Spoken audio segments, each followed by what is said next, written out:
আম্মা আম্মা তুমি কই যাও আম্মা আম্মা এই আম্মা কই যেতেছো তুমি আম্মা আরে আরে যেটা ভুল বুঝে বুঝি তোরা ভুল বুঝতেছো না পাগলামি করছি মানে আমি কিছু করি নাই ভাই কিছু করতে পারি সব কান্না কাটে আমার কাছে ভন্ডামি ছাড়া আর কিছুই লাগতো না গাড়ি করতে তো আম্মা আম্মা আমি এগুলো কিছু আমি কিছু করি নাই আম্মা তুমি কাবা কাবা বলবো আমি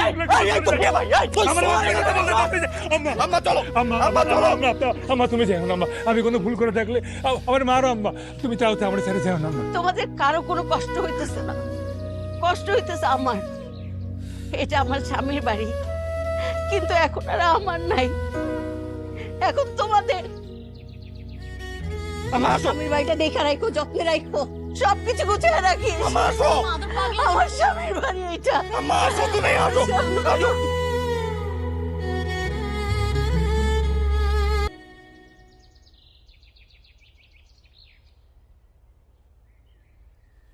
খালা একদম পাতলা করে বিছায় দাও, তাতে শুকায় যাবে।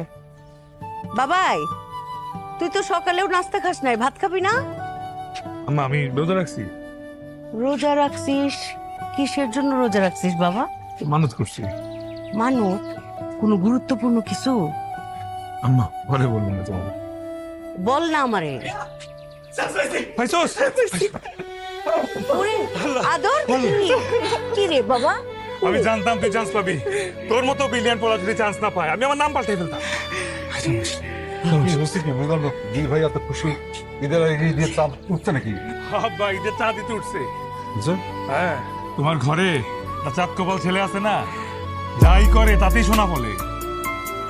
কি শোনা বলাইছে শুনি? আদর ঢাকার 1 নাম্বার প্রাইভেট ভার্সিটিতে চান্স পেয়েছে। এটা তো সবাই চান্স পায় না, যে একবার পায় তো কপাল খুলে যায়। এখানে পড়া মানে হইতেছে গ্রাজুয়েশনের আগেই চাকরি পেয়ে যাওয়া। তোর ভবিষ্যৎ উজ্জ্বল। Private university? সে তো অনেক খরচ। তো একটু খরচ আছেই বাবা, বেশি না, 10-12 লাখ টাকার মধ্যে হয়ে যাবে। 10-12 লাখ? হ্যাঁ, তাহলে এখানে পড়া দরকার নেই, থাক।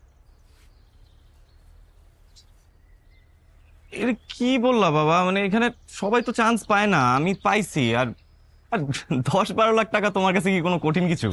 কঠিন ব্যাপারটা না, তুমি এক কাজ করো, এই যে আমাদের লোকাল কলেজ আছে ওখানে অনার্স মাস্টার করো, তারপর দেখবে ঠিক হয়ে গেছে, ডিগ্রিটা না।